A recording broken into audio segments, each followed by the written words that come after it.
আসসালামু আলাইকুম, সবাই কেমন আছেন? আজকে আপনাদের আমি ঈদ স্পেশাল বিয়েবাড়ির শাহী ফিরনি রান্না করে দেখাবো। আশা করছি আপনাদের কাছে খুব ভালো লাগবে আমার আজকের রেসিপি।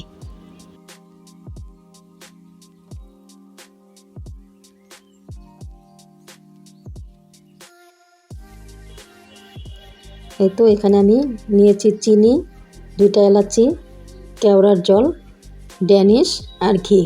এগুলি আমার ফিরনি রান্নার সময় লাগবে। এখন এখানে আমি নিয়েছি 1/3 কাপ চিনি গুঁড়া পোলাওর চাল। এখন চালটা আমি পানি দিয়ে খুব ভালো করে ধুয়ে ভিজিয়ে রাখবো 20 মিনিটের মতো। এতে করে চালটা অনেক সফট হবে। এই তো এখন আমি ভিজিয়ে রেখেছি, ভিজানো হয়ে গেছে। এখন আমি ব্লেন্ডার জারে চালটা আধা ভাঙা করে ব্লেন্ড করে নিয়েছি। দেখতে পাচ্ছেন, আধা ভাঙা করে ব্লেন্ড করতে হবে। এদিকে চুলায় একটি পাতিল বসিয়ে এখানে আমি দিয়ে দেব গরুর খাঁটি দুধ। এখানে 1.5 কেজি দুধ জাল করে আমি 1 কেজি করে নিয়েছি এই ফিরনি রান্না করার জন্য। এখন এটা দিয়ে দেব। খুবই ঘন দুধটা ছিল আর একদম খাঁটি। এটা দিয়ে তো জাল করা আছে, আর বেশি জাল করতে হবে না। এখন দিয়ে দেব 2টা এলাচির মুখটা আমি চিড়ে দিয়েছি। এখন একটু নেড়ে দিচ্ছি। আপনারা ঈদের দিন এই স্পেশাল ফিরনিটা টেবিলে রাখতে পারেন, খুবই মজা হয় খেতে, একদম বিয়েবাড়ির ফিরনির মতো। এখন দিয়ে দেব আমি চালটা যে আমি ব্লেন্ড করে নিয়েছিলাম, এখন দিয়ে দেব। এখন নেড়ে চেড়ে দেবো, নয়তো নিচে লেগে যাবে।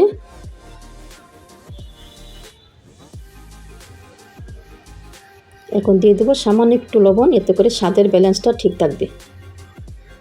খুবই সামান্য লবণ।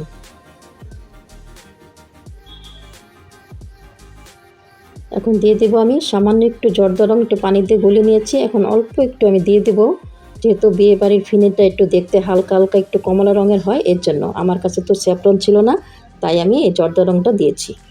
খুবই অল্প দিয়ে আবার নেড়ে চেড়ে দেবো।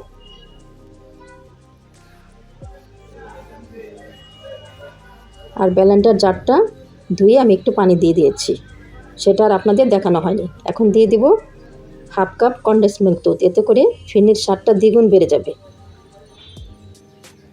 এখন আবার নেড়ে চেড়ে মিশিয়ে নিব, যেহেতু নাড়ার মধ্যে রাখতে হবে, নয়তো নিচে লেগে যাবে।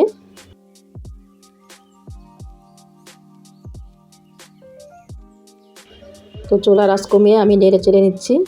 যতক্ষণ পর্যন্ত ফিরনিটা ঘন না হয় ততক্ষণ পর্যন্ত নেড়ে চেড়ে যেতে হবে। আর যেহেতু আমি কনডেন্স মিল্ক দুধ দিয়েছি, কনডেন্স মিল্কে তো মিষ্টি থাকে, এর জন্য আমি চিনির পরিমাণটা কম দিয়েছি।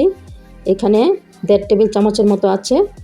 তো আপনারা মিষ্টিটা যে যেমন খেতে পছন্দ করেন সেভাবে দিয়ে নেবেন।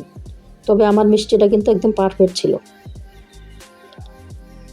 এই তো আমি জাল করে নিচ্ছি যতক্ষণ পর্যন্ত ফিরনিটা ঘন না হয়, কারণ বিয়েবাড়ির ফিরনিটা কিন্তু খুব ঘন থাকে।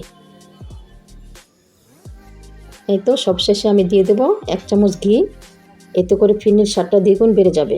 আপনারা অবশ্যই এই ঈদে এই ফিরনিটা রান্না করবেন। এখন আর বেশিক্ষণ সময় লাগবে না, একটু নেড়ে চেড়ে মিশিয়ে নিচ্ছি। দেখতে পাচ্ছেন আমার ফিরনিটা কেমন লাগছে দেখতে, খুবই সুন্দর হয়েছে আর খেতেও ভীষণ মজা হয়েছে। দুধের পরিমাণটা খুব বেশি ছিল, এর জন্য মজাটা আরও বেশি হয়েছে। একদম ঘন করতে হবে, যতক্ষণ পর্যন্ত ঘন না হয় আমি জাল করে নেব। এখন দিয়ে দেব কেওড়ার জল সামান্য একটু, এতে করে এই ফিরনিতে শাহি শাহি একটা ভাব চলে আসবে।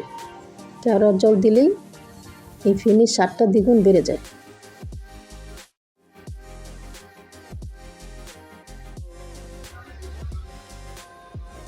দেখতে পাচ্ছেন কি সুন্দর লাগছে ফিরনিটা দেখতে, কালারটাও খুব সুন্দর এসেছে। এই তো ঘনত্বটা দেখতে পাচ্ছেন ফিরনির। এই তো তৈরি হয়ে গেল আমার খুবই মজার বিয়েবাড়ির ফিরনি রেসিপি। আমার ভিডিওটা যদি ভালো লাগে আমার চ্যানেলটা সাবস্ক্রাইব করবেন, পাশে থাকা বেল আইকনটি ক্লিক করে রাখবেন। ধন্যবাদ সবাইকে এতক্ষণ পাশে থাকার জন্য।